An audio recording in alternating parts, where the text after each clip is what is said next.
I am warning you, both of you. I'm warning both of you. Dahil pag oras na napatunayan namin na kayong dalawa nagsisinungaling, pakukulong ka namin. Okay?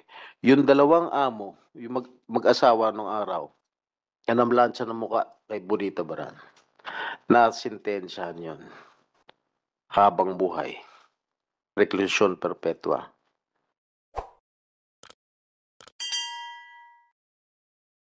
Yung sabitan ng karne, saan yun?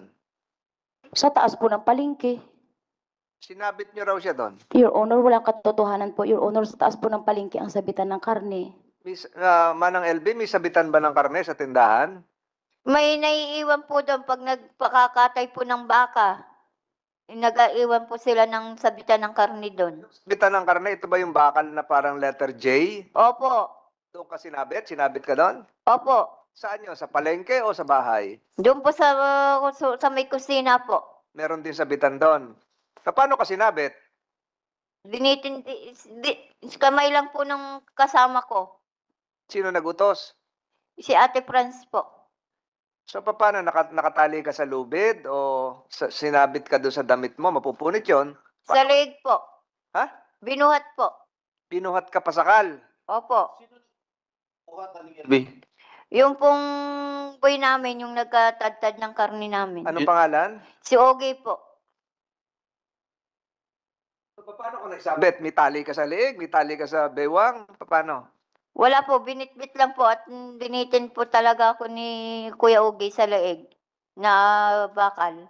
Upon instructions ni Ginang Franz, sa utos ni Ginang Franz, Opo. paano mo alam na nag-utos siya? Sabi po niya, ikaw nang bahala dyan, ikaw nang bahala dyan. Yun lang ang inutos ni Ginang Franz. Ikaw na bahala dyan, ikaw na bahala dyan. Ang ginawa siya ni Ogie, isinabit ka ron sa, Sa karne, sa sabitan po ng karne. wala namang inutos si Ginang Franz na isabit ka doon. Wala po. Si Ogie lang. Opo. Sabi niya po, sige, bahala ka na dyan. Nakita ni Ginang Franz ang pagsabit sa inyo dyan. Nakita ba? Opo. Wala, ano sinabi niya? Yun nga po, sabi niya, sige, bahala ka na dyan. Wala siyang ginawa na Wala po. nilan? Hindi po. Tumatawa pa nga po siya pagpasok niya doon sa loob, papunta niya sa kwarto. Ganong katagal po yon nangyari?